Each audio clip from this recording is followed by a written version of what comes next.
अरे भाई, आज तो बाहर निकलना बहुत मुश्किल है। इतना धूप। अगर रोज ही इतनी गर्मी रहे तो इंसान काम करना ही छोड़ दे। लेकिन काम छोड़ देने से मेरी ज़िंदगी पूरी तरह बदल जाएगी। औरों का तो नहीं पता, लेकिन मेरा तो जाना बहुत ज़रूरी है। रोज़ इसी तरह के ख्याल सिमरन के मन में चलते रहते हैं और शाम तक फिर से मेहनत करके कमाने की खुमारी उसके अंदर फिर से दोगुनी गति से समा जाती है। रोज की तरह आज भी सिमरन काम पर जाने के लिए घर से निकली। अब वह मेन रोड पर आ चुकी थी कि तभी एक गाड़ी सिमरन की बिल्कुल बगल से तेजी से गुजर गया। हाय, गाड़ी चलाने की ज़रा भी तमीज नहीं है लोगों में, सिमरन गुस्से में बोली। उसकी गाड़ी थोड़ी सी डगमगाई, लेकिन किसी तरह बैलेंस बना लिया उसने। वाकई रोड पर ज़बरदस्त ट्रैफिक था। अगर वह बाइक वाला फुर्ती से ना निकला होता तो आज दो गाड़ियों में टक्कर हो ही जाती। शाम के समय सामने के रास्ते पर भीड़ बहुत बढ़ जाती है। धूप ढलते ही लोग खरीदारी करने निकल पड़ते हैं और फिर ऑफिसों के बंद होने का समय भी लगभग वही होता है। थोड़ी देर पहुंची थी सिमरन की, वह बाइक चालक उसकी बाईं ओर से फिर से प्रकट हो गया और रुकते हुए बोला, सॉरी मैडम। ठीक है, कोई बात नहीं, सिमरन हल्की सी खींच के साथ बोली। फिर बुदबुदाई की, अब यह क्या तुक है कि बीच रास्ते रुककर सॉरी बोले जा रहा है। सॉरी तो बोल दिया ना आंटी। सिमरन ने आवाज़ की तरफ नज़र उठाकर देखा तो बाइक की टंकी पर बैठी नन्ही सी बच्ची भोलेपन से उसकी ओर ही देख रही थी। दिवाकर, हाँ दिवाकर ही तो था वह, जो उस बच्ची की बात सुनकर उसे ही देख रहा था। पापा, आंटी अभी भी गुस्से में है। आंटी ने क्या बांधा है? सिमरन को नकाब की तरह दुपट्टा बांधे देखकर बच्ची फिर से बोली। बेटा, मैं गुस्से में नहीं हूँ, अब जाओ यहाँ से। इतना कहकर सिमरन फुर्ती से आगे बढ़ गई। शाम को घर पहुँची तो उस पर अजीब सी खुमारी छाई हुई थी। आज सालों बाद स्कूल के दिन याद आने लगे। सारी सखियाँ मिलकर कितनी अटखेलियाँ किया करती थीं। पता नहीं 11वीं में नए विषय पढ़ने की उमंग थी या उम्र के नए पड़ाव का प्रभाव। सब कुछ धुला धुला और रंगीन लगता था। डॉक्टर बनना सपना था उसका। इसी सपने को पूरा करने के लिए वह पढ़ाई में जी जान से जुटी हुई थी। सभी शिक्षिकाएं सिमरन से बहुत खुश थीं, क्योंकि विज्ञान के साथ साथ साहित्य में भी खास दिलचस्पी रखती थी वह। हिंदी में उसका प्रदर्शन गजब का था। उसकी चित्रकला में रुचि होने की वजह से उसकी फाइलें भी अन्य सहपाठियों के लिए उदाहरण बन गई थीं। किसी भी शिक्षिका को जब अच्छी फाइल बनाने की बात विद्यार्थी को बतानी होती तो वे सिमरन की फाइल मंगवा लेती। इस स्कूल में मत पढ़ाओ इसे, लड़कियां बिगड़ जाती हैं। माँ ने एडमिशन के समय बाबूजी से कहा था। तुम चिंता मत करो, देखना हमारी बेटी ऐसा कोई काम नहीं करेगी, यह तो हमारा नाम रोशन करेगी। बाबूजी ने सिमरन के पक्ष में निर्णय सुनाया था। सिर झुकाकर बैठी सिमरन ने बाबूजी के शब्दों को दिमाग में अच्छी तरह बैठा लिया था। स्कूल में वह लड़कियों के ही ग्रुप में रहती थी। हालांकि सहपाठी लड़कों से थोड़ी बहुत बातचीत हो जाती थी, लेकिन वह उनसे कटी कटी ही रहती थी। कई लड़के उसके इस व्यवहार से उसे घमंडी कहते या फिर उसकी कठोरता को देखकर बातचीत करने की हिम्मत नहीं जुटा पाते थे। एक दिन सिमरन के एक सहपाठी आदित्य ने उसके नाम प्रेम पत्र लिखकर नोटबुक में रख दिया। पत्र किसी तरह कोमल के हाथ में पड़ गया तो क्लास की सारी लड़कियां सिमरन को छेड़ने से बाज नहीं आई। तुम बनती तो बड़ी भोली हो, लेकिन एक दिन यह गुल खिलाओगी, हमें पता ना था। कोमल गंभीर स्वर में बोली तो सारी लड़कियां हंस पड़ी। सिमरन आग बबूला हो गई और उसने तुरंत आदित्य का प्रेम पत्र प्रिंसिपल के समक्ष प्रस्तुत कर दिया। उसके बाद आदित्य की ऐसी पेशी हुई कि भविष्य में स्कूल और कोचिंग के किसी भी लड़के का सिमरन के सामने कोई प्रस्ताव रखने का साहस ही नहीं हुआ। लड़कों के ग्रुप में अक्सर कहा जाता कि झांसी की रानी के आगे ना जाना, नहीं तो अपनी जान से हाथ धोने पड़ सकते हैं। इस घटना के बाद सिमरन ने स्वयं को पढ़ाई में व्यस्त कर लिया। सिमरन और कोमल में गहरी छंती थी। दोनों के व्यक्तित्व बिल्कुल अलग अलग नदी के दो किनारों की तरह थे, लेकिन एक दूसरे से प्यार की तरल धारा दोनों को जोड़े रखती थी। सिमरन जहाँ शांत सरोवर की तरह थी, वहीं कोमल बरसात में उफनती हुई नदी की तरह थी। दोनों की पारिवारिक स्थितियों में भी जमीन आसमान का अंतर था। सिमरन सरकारी स्कूल के टीचर की बेटी थी, तो कोमल एक बिजनेसमैन की बेटी। कोमल का दिवाकर के प्रति आकर्षण किसी से छिपा नहीं रह सका था, लेकिन किताब का कीड़ा कहे जाने वाले दिवाकर की कोमल में कोई दिलचस्पी नहीं थी। हाँ, पूजा और गौरव, प्रिया और मनीष आदि कई जोड़ियां बन गई थी स्कूल में, जो आगे चलकर साथ साथ पढ़ने और उसके बाद सेटल होने पर एक दूजे का हो जाने के सपने देखा करते थे। एक बार बायोलॉजी की लेक्चरर अवंतिका ने बातों ही बातों में कह दिया, यह तुम लोगों के पढ़ने लिखने की उम्र है, बेहतर है कि रोमांस का भूत अपने अपने दिमाग से उतार दो। क्लास के भावी जोड़ों ने अवंतिका मैडम को खूब कोसा। उनकी बात में छिपे तथ्यों को वे अपरिपक्व मस्तिष्क नहीं समझ पाए थे। कितने सुहाने दिन थे ना वे, सिमरन मुस्कुराते हुए सोचने लगी। सिमरन बालकनी में आ गई। गुनगुनाते हुए सामने के ग्राउंड में खेलते बच्चों को देखना उसे बहुत अच्छा लग रहा था। आज सिमरन को न जाने क्या हो गया था। ना उसने हवा में उड़ते केसों को संवारने की कोशिश की, ना उड़ान भरने को आतुर दुपट्टे को हमेशा की तरह काबू में करने का प्रयत्न। बिटिया चाय ले ले। माँ की आवाज़ सुनते ही सिमरन चौंक गई, जैसे किसी ने चोरी करते पकड़ लिया हो। अरे माँ, मैं अंदर ही आ जाती, सिमरन कुछ झेपते हुए बोली। तो क्या हुआ, दिन भर तो तुम भाग दौड़ करती रहती हो, इसी बहाने मैं भी थोड़ी देर ताज़ा हवा में बैठ लूँगी। माँ ने कुर्सी खींच ली और चाय की चुस्कियाँ लेने लगी। सिमरन भी बेमन से कुर्सी पर बैठ गई। आज किसी से भी बात करने का मन नहीं हो रहा था उसका। दिल चाह रहा था कि वह अकेली रहे, किसी से बात ना करे। बिटिया, आज तो तू बड़ी खुश दिख रही है, तुझे ऐसा देखने के लिए तो आंखें तरस जाती हैं हमारी, माँ बोली। नहीं माँ, ऐसा कुछ नहीं है, कह बात टाल गई सिमरन। रात को सोने लेटी तो नींद आंखों से कोसों दूर थी। वह लुभावनी खुशबू और तरल आवाज़ जहन को सराबोर किए जा रही थी, लेकिन एक पल बाद सिमरन ने रोमानी विचारों को झटक दिया। दिवाकर, जिसे आज बरसों बाद देखा, अब किसी और की अमानत है। उसका इस तरह की कल्पनाएं करना भी गलत है। और वह अबूझ बच्ची कितनी प्यारी है, कौन होगी उसकी माँ। अब तो पुराने परिचय के तार कहाँ रहे, जो किसी से संपर्क करके पूछताछ की जा सके। पुराने साथी न जाने कहाँ गुम हो गए। एक कोमल थी, लेकिन वह भी दिल्ली चली गई है, और गई भी ऐसी कि पीछे सुध लेने का होश तक ना रहा। वह खुद भी तो एक नए लक्ष्य को पाने के लिए किसी तीरंदाज की तरह भिड़ गई थी।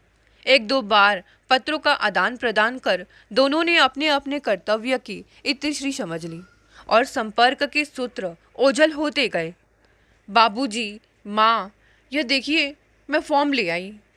सिमरन आंगन से ही चिल्लाते हुए घर में घुसी और बाबूजी के सामने सोफे पर बैठ गई। कुछ पल बाबूजी खामोश रहे, फिर एक एक शब्द सोचते हुए बोलने लगे। बेटी, तुम्हारी जिद के खातिर बायोलॉजी सब्जेक्ट तुम्हें दिला दिया था, लेकिन मैं तुम्हें ज़्यादा से ज़्यादा बीएससी करा सकता हूँ, डॉक्टरी कराने की हैसियत नहीं है मेरी। बाबूजी की बेबस आवाज़ आज भी कानों में गूंजती रहती है। बाबूजी की हैसियत सिमरन से छिपी कहाँ थी, लेकिन यौवन की उमंगों ने उन्हें अनदेखा कर कई सपने पाल लिए थे। बाबूजी, आपने मेरे सपने तोड़े हैं, मैं आपको कभी माफ़ नहीं करूँगी, सुबकते हुए सिमरन ने कहा और पीएमटी प्रवेश परीक्षा के फॉर्म के टुकड़े टुकड़े कर हवा में उछाल दिए। मुझे समझने की कोशिश कर बेटी, बाबूजी के अंतिम शब्द थे वे। उसके बाद उन्हें लकवा मार गया, जो उनकी वाणी ले गया। सॉरी बाबूजी, मेरे कहने का यह मतलब नहीं था। आप अपने आप को संभालिए बाबूजी, मुझे नहीं बनना डॉक्टर। माँ तुम कुछ बोलती क्यों नहीं? न जाने क्या क्या कह गई सिमरन, लेकिन तीर कमान से निकलकर सुनने वाले को जख्मी कर चुका था और वह जख्म लाइलाज था। उस दिन के बाद तो सिमरन की ज़िंदगी ही बदल गई। उसने बीए में दाखिला ले लिया। परिचित कई बार हंसी भी उड़ाते हैं, अरे डॉक्टर बनना हर किसी के बूते की बात नहीं है। 2 साल साइंस पढ़कर ही पसीने छूट गए, तभी तो आर्ट्स कॉलेज में अपना नाम लिखवा लिया है। सिमरन ऐसी बातों को अनसुना कर जाती। अब घर के 3 प्राणियों की जिम्मेदारी भी उसकी ही थी। उसने पार्ट टाइम जॉब कर ली। बाबूजी की थोड़ी जमा पूंजी और माँ के गहने कितने दिन काम आती। बीए की परीक्षा में वह पूरी यूनिवर्सिटी में अव्वल आई। बाबूजी की खुशी से चमकती आंखें देख सिमरन की आत्मग्लानि कुछ कम होने लगी। फिर एमए, पीएचडी और कॉलेज में लेक्चररशिप। कॉलेज में जॉब के बाद उसे महसूस हुआ कि अब कुछ विराम मिला है भटकती हुई जिंदगी को। लेकिन इस प्रयत्न में उम्र का पक्षी फरफर करता हुआ 32वें वर्ष की दहलीज पर पहुंच गया। बाबूजी उसके सेटल होते ही एक दिन खुली आंखों से उसे आशीर्वाद देते हुए चल बसे, जैसे सिमरन को सक्षम और सफल देखने के लिए ही उनके प्राण अटके पड़े थे। अब सिमरन और माँ 2 ही प्राणी बचे थे घर में। 1-2 बार उसके विवाह की बात चली, लेकिन सिमरन ने शर्त रख दी, माँ भी विवाह के बाद मेरे साथ ही रहेगी। धन के लालची युवक एक बूढ़े जीव को दहेज के रूप में अपनाने की कल्पना भी नहीं कर सकते थे, इसीलिए ऐसे भागते जैसे गधे के सिर से सींग। धीरे धीरे 35वें साल तक पहुँचते पहुँचते सिमरन ने जीवन साथी की आस को तिलांजलि दे दी। लेकिन आज की घटना ने उसे अच्छी तरह वाकिफ करा दिया कि चाहे वह ऊपर से कितने भी कठोर क्यों ना बने, एक साथी की आकांक्षा उसे अब भी है। कोमल भावों के अंकुर अब भी उसके हृदय की मरुभूमि में फूटते हैं। सोचते सोचते उसे नींद आ गई। सुबह उठकर फिर कॉलेज जाने का रूटीन चालू हो गया। एक दिन शाम को माँ के साथ पास के ही गार्डन में टहलने गई तो वहाँ बाइक चालक की उसी प्यारी बच्ची को देखकर खुद को रोक नहीं सकी। पूछा, बेटी कैसी हैं आप कौन हैं आंटी? बच्ची ने भोलेपन से पूछा। मैं वही उस दिन वाली आंटी जिसने चेहरे पर स्कार्फ बांधा था। बच्ची कुछ देर सोचती रही, फिर प्यार से मुस्कुरा दी। सिमरन का मातृत्व उमड़ पड़ा। बच्ची की गाल थपथपा कर बोली, आपका नाम क्या है? पहले आप नाम बताइए। बच्ची द्वारा किए गए प्रश्न पर सिमरन खिलखिलाकर हंस पड़ी। फिर बच्ची पापा पापा चिल्लाते हुए दिवाकर को खींच लाई। उसे देखकर चौंक पड़ा दिवाकर। अरे सिमरन तुम? पापा ये तो वही आंटी है जिनको हमने सॉरी कहा था। अच्छा उस दिन तुम ही थी, आप ही थी। ठीक है, मुझे तुम भी कह सकते हो, सिमरन मुस्कुराते हुए बोली। दिवाकर कुछ झेप सा गया। नमस्ते डॉक्टर साहब, बच्ची को घुमाने लाए हैं? अरे माँ जी आप भी यहाँ? अब कैसी तबीयत है आपकी? तुम लोग एक दूसरे को पहचानते हो? दिवाकर कुछ हंसते हुए बोला। दरअसल हम सभी लोग एक दूसरे को जानते हैं, लेकिन यह नहीं जानते कि हम एक दूसरे को जानते हैं। पापा आप क्या बोल रहे हो? मुझे कुछ समझ में नहीं आ रहा है। बच्ची मासूमियत से बोली तो तीनों हंस पड़े। दिवाकर जान गया कि बुजुर्ग महिला जो 4 दिन पहले इलाज के लिए आई थी सिमरन की माँ है, और सिमरन भी जान गई कि माँ जिन डॉक्टर साहब का बखान करते हुए नहीं थक रही थी वह डॉक्टर साहब और कोई नहीं बल्कि दिवाकर ही हैं। माँ ने तुरंत दिवाकर को घर आने का निमंत्रण दे डाला। परिचय की कड़ियाँ कुछ इस तरह जुड़ी कि सारे दायरे खत्म होते से नजर आने लगे। दिवाकर की बेटी मधुलिका सिमरन को चाहने लगी थी। बिन माँ की बच्ची मधुलिका पर सिमरन का प्यार कुछ ज़्यादा ही उमड़ता था। एक दिन सिमरन मधुलिका के जिद करने पर दिवाकर के घर गई। वहाँ कोमल की तस्वीर पर फूलों की माला देखकर सिमरन का चेहरा फक पड़ गया। आंखें डबडबा आई। क्या कोमल ही? हाँ। सिमरन सोफे पर बैठ गई। अपनी आंखों पर विश्वास नहीं हो रहा था उसे। कुछ ही देर में दिवाकर 2 कप कॉफ़ी बना लाया। प्याला थमाते हुए बड़ा असहज महसूस कर रही थी सिमरन। मधुलिका पड़ोस के घर में खेलने चली गई थी। कॉफ़ी पीते हुए दिवाकर कह रहा था, MBBS करने के बाद दिल्ली में ही एक हॉस्पिटल में मैंने प्रैक्टिस चालू कर दी थी। कोमल के मौसा जी हमारे डिपार्टमेंट के हेड थे। उनकी पहल पर हमारी शादी हो गई। मेरे ख्वाब में तो कोई और ही बसी थी। मैं राजी नहीं था, लेकिन माँ की जिद के आगे मेरी एक ना चली। कोमल बहुत प्यारी लड़की थी, लेकिन मेरे स्वभाव के बिल्कुल विपरीत। हम लोगों के दिल ज़्यादा जुड़ नहीं पाए। उसे हर वक्त मुझसे शिकायत रहती थी कि मैं उसे समय नहीं देता हूँ, उसके साथ शॉपिंग पर और पार्टियों में नहीं जाता हूँ। उसके शौक़ कुछ अलग ही थे मुझसे। ना वह मुझे समझ पाई और ना मैं उसे संतुष्ट कर पाया। सोचा था बच्चों के आने के बाद सब कुछ ठीक हो जाएगा, लेकिन डिलीवरी में ही कॉम्प्लिकेशंस पैदा हो गए। लाख कोशिशों के बावजूद हम कोमल को बचा नहीं पाए। तब से मैं ही माँ और बाप दोनों की भूमिका निभा रहा हूँ मधुलिका के लिए। कहते कहते दिवाकर का गला रूंध गया। किन शब्दों में सांत्वना देती सिमरन। बड़ी देर तक बुद्ध बनी बैठी रही। मैं तो सोच भी नहीं सकती कि कोमल अब इस दुनिया में नहीं है, और इस मासूम मधुलिका का क्या कसूर है जो उसे बिन माँ के रहना पड़ रहा है। कहते हुए सिमरन की आवाज़ कांप रही थी। वह जैसे ही उठने को हुई, दिवाकर की आवाज़ ने चौंका दिया। तुम चाहो तो मधुलिका को माँ मिल सकती है। मैं समझी नहीं, उसने चौंक कर पूछा। कुछ दिनों से पूछना चाह रहा था सिमरन। मैं मेरी मधुलिका की मम्मी बनोगी तुम?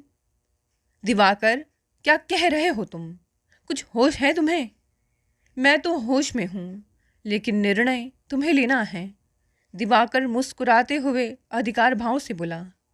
दिवाकर का अधिकार भाव से भरा स्वर सिमरन को अपने अहम पर प्रहार सा ही लगा। उसका अप्रत्याशित सवाल सिमरन के दिल में हलचल मचा गया। वह फिर सोफे पर बैठ गई। मुझे सोचने के लिए वक्त चाहिए। अभी मैं कुछ नहीं कह सकती। न चाहते हुए भी सिमरन के स्वर में हल्की सी कड़वाहट घुल गई। ठीक है, आखिर फैसला तो तुम्हें ही करना है, दिवाकर कोमलता से बोला। घर वापस आई तो देखा माँ अपने काम में व्यस्त थी। सिमरन मन ही मन बोली, अच्छा हुआ, नहीं तो तरह तरह के सवालों से हैरान कर देती मुझे। पता नहीं कैसे मेरे मन की ताह मिल जाती है माँ को। कुर्सी पर बैठी सिमरन के सामने टेबल पर दूसरे दिन के लेक्चरर से संबंधित किताब थी, लेकिन दिल जरा भी नहीं लग रहा था उसका। उसे एक एक पंक्ति पढ़ना भारी लग रहा था। मेरी मधुलिका की मम्मी बनोगी तुम? आखिर दिवाकर के यह पूछने का मतलब क्या है? क्या मेरा अपना कोई अस्तित्व नहीं है? क्या सहचर की आवश्यकता दिवाकर को नहीं है, या सिर्फ अपनी बेटी के लिए माँ की प्राप्ति से उसकी सारी आवश्यकताओं की पूर्ति हो जाएगी? मैं मधुलिका की माँ बन सकती हूँ तो तुम्हारे जीवन में मेरा क्या स्थान होगा? लगता है दिवाकर अभी भी कोमल को भुला नहीं पाया है। साथ ही उसके मन में भी बिन माँ की मधुलिका को देखकर अपराध भाव भी है। तभी तो उसने प्रस्ताव अपने विवाह का नहीं, बल्कि मधुलिका की माँ बनने का रखा है। पर मेरी माँ का क्या होगा? उसका तो इस दुनिया में कोई भी नहीं है। कल अगर मैं विवाह के लिए हामी भर भी देती हूँ, इस शर्त पर कि माँ शादी के बाद मेरे साथ ही रहेगी, तो क्या दिवाकर स्वीकार करेगा इसे? तरह तरह के सवालों ने सिमरन के दिमाग को मथ दिया था। दूसरे दिन अनमनी भाव से वह कॉलेज पहुंची। क्लास में रोज की तरह उमंग और उत्साह नहीं था। थोड़ी ही देर में सिरदर्द का बहाना बनाकर उसने लड़कियों को फ्री कर दिया। कुछ ही पलों में सारी लड़कियां चहकती हुई चली गई। भाई, आज हमारी संयोगिता कहाँ खोई है? संभावना की जोशीली आवाज़ ने स्टाफ रूम में बैठी सिमरन का ध्यान भंग कर दिया। यूँ तो उम्र में वह सिमरन से 3-4 साल बड़ी है और सीनियर भी थी, फिर भी सिमरन को अपने दोस्ताना व्यवहार की वजह से हम उम्र भी लगती थी। रिलैक्स यार, किसी बात का इतना टेंशन ले लेती हो कि तुम पूछो मत। और तुम्हें टेंशन में देखती हूँ ना तो मेरी भी तबीयत ना बिगड़ने लगती है। संभावना सिमरन के कंधे पर हाथ रखते हुए बड़ी अदा से बोली। संभावना की बात सुनकर सिमरन की हंसी छूट गई। आ गई वापस मैडम आप? हाँ बच्चों, तुम्हें तन्हा छोड़कर मैं कहाँ जाऊंगी। मजाक छोड़ो ना यार, मैं भी मजाक के मूड में बिल्कुल नहीं हूँ, सिमरन गंभीरता से बोली। अभी क्या, तुम तो कभी भी मजाक के मूड में नहीं होती। क्यों संयोगिता, मैंने कुछ गलत तो नहीं कहा ना? यह क्या संयोगिता संयोगिता लगा रखा है, सिमरन परेशान होकर बोली। भाई, जब हमारे पृथ्वीराज तुम पर जान छिड़कते हैं तो तुम संयोगिता ही हुई ना, संभावना मस्खरी करती हुई बोली। संभावना दिवाकर की मुंह बोली बहन थी और उससे भी बढ़कर दोस्त और सलाहकार। और जब से उसे दिवाकर और सिमरन के पूर्व परिचय के बारे में पता चला था, वह दोनों का मेल कराने में बड़ी उत्सुक थी। मधुलिका की प्यारी बातों और सिमरन के प्रति उसकी स्नेह ने उसकी इस चाहत को और बढ़ा दिया था। एक बार तो वह सिमरन की माँ के सामने ही यह किस्सा छेड़ बैठी। उन्होंने संभावना की बात सुनी तो उन्हें जैसे मुँह मांगी मुराद मिल गई, लेकिन सिमरन ने अपने स्वाभिमान का वास्ता देकर माँ को कभी भी यह बात करने से रोक दिया। लेकिन सिमरन माँ के मन और उसके प्यार भरे दिल की हसरतों को कैसे रोकती। एक दिन फिर वे यह बात करने लगी तो वह बोली, माँ, बातचीत करना एक बात है और घर परिवार बसाना दूसरी। पहले भी तुम तो 2-3 लड़कों को देख चुकी हो ना, जो कि मेरी नौकरी के आकर्षण से शादी के लिए राजी हुए थे, लेकिन शादी के बाद तुम्हारे भी साथ रहने की बात सुनकर ऐसे गायब हुए कि दोबारा शक्ल ना दिखाई। मेरा क्या देखती है ऋतु, मैं तो अकेली भी रह लूंगी, माँ सहमते हुए बोली। तुम्हें अकेला छोड़कर शादी करना इतना जरूरी नहीं है मेरे लिए, और हाँ, यह बात आज के बाद इस घर में नहीं होगी। सिमरन ने कड़ी स्वर में माँ की जुबान पर ताला लगा दिया। संभावना से विदा लेकर सिमरन घर की तरफ रवाना हुई तो विचारों के चक्र में उलझी हुई थी। उसे जब होश आया तब उसका स्कूटर विपरीत दिशा से तेज गति से आती कार की चपेट में आ चुका था। टक्कर होते ही सिमरन उछलकर रोड पर जा गिरी। राहगीरों ने सहारा देकर उसे उठाया। फिर जब सामान्य हुई तो उसे ऑटो रिक्शा में बैठाकर रवाना कर दिया। स्कूटर को पास ही के गैराज में खड़ा कर दिया। माँ सिमरन को देखते ही सुध-बुध खो बैठी। बमुश्किल अपने आप को संभाल कर उन्होंने सबसे पहले दिवाकर को ही फ़ोन लगाया। बेटा, सिमरन का एक्सीडेंट हो गया है, आप जल्दी आ जाओ, दिवाकर आते ही बोला। क्या हो गया? किससे भिड़ गई? फिर माँ की तरफ पलट कर बोला, चलिए माँ जी, मेरे दोस्त डॉक्टर अनिरुद्ध का क्लिनिक पास ही में है, मैडम की ड्रेसिंग करवा लाते हैं। सिमरन मंत्रमुग्ध सी दोनों के साथ चलती रही। कब चलते हुए उसने दिवाकर का सहारा लिया और ड्रेसिंग कराते वक्त दर्द बढ़ने पर कब उसका हाथ थाम लिया, ध्यान ना रहा। लेकिन इन लम्हों ने अपनों के महत्व से सिमरन को परिचित करवा दिया। आज माँ अकेली होती तो क्या करती? कोई ना कोई मदद तो कर ही देता, लेकिन ऐसा अपनत्व भरा सहयोग, मदद का हाथ मिलना क्या संभव था? शाम को दिवाकर मधुलिका को ले आया। सिमरन को देखकर मधुलिका उससे लिपट गई। सिमरन असहनीय दर्द से कराह उठी। दिवाकर ने आहिस्ता से मधुलिका को अलग करके बैठाया। बेटा, आंटी को चोट लगी है ना, उनको परेशान नहीं करना, दिवाकर ने समझाते हुए कहा। ठीक है पापा। पापा, आंटी को दवा दो ना। हाँ बेटा, दवा देंगे, अगर आंटी ने नहीं ली तो? मधुलिका ने मासूमियत से पूछा। तो हम उनसे कट्टी कर लेंगे, दिवाकर मुस्कुरा कर बोला। दिवाकर की बात सुनकर मधुलिका और माँ खिलखिलाकर हंस पड़ी। माहौल में ताजगी भरी खुशबू फैल गई। रात खाना खाकर सो गई सिमरन। सुबह उठकर देखा तो माँ और दिवाकर बतिया रहे थे।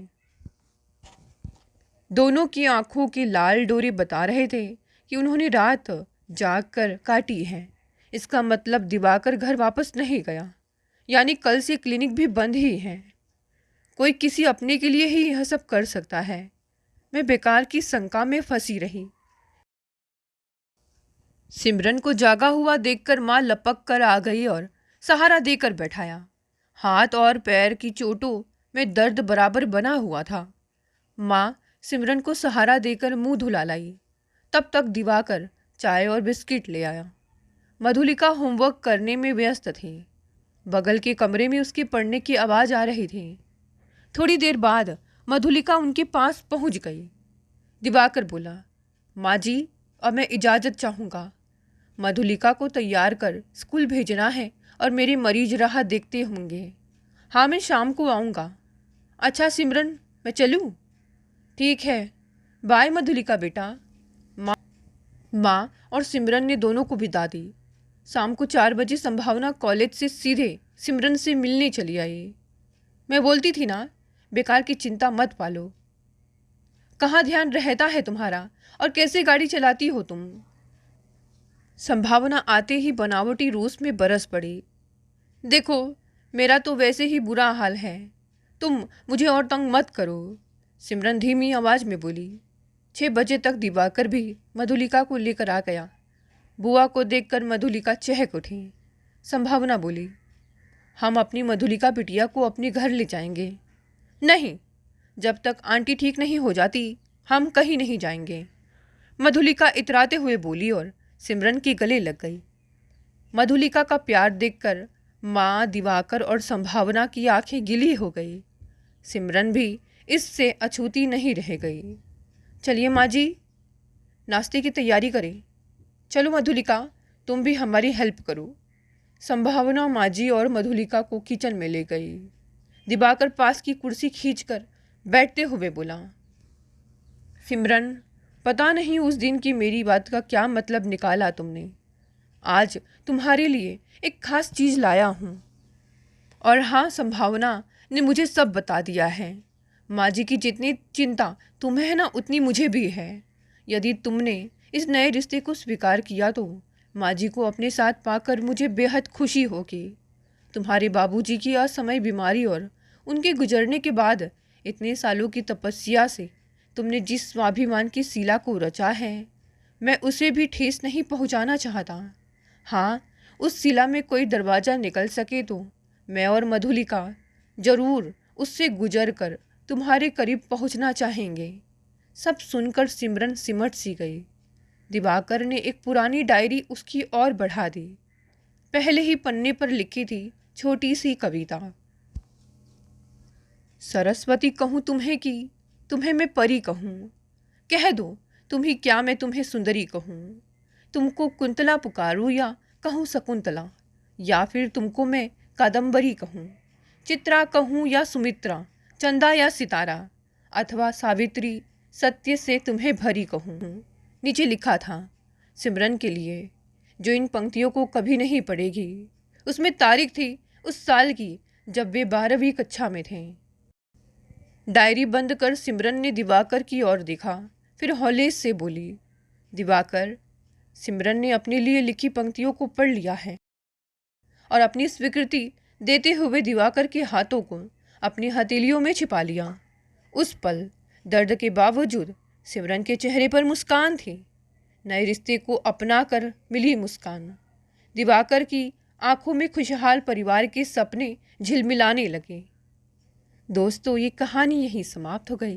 कहानी पसंद आई तो इसे लाइक और शेयर करें। नए हैं तो चैनल को भी सब्सक्राइब कर लें। धन्यवाद दोस्तों, मिलते हैं कल एक नई कहानी से।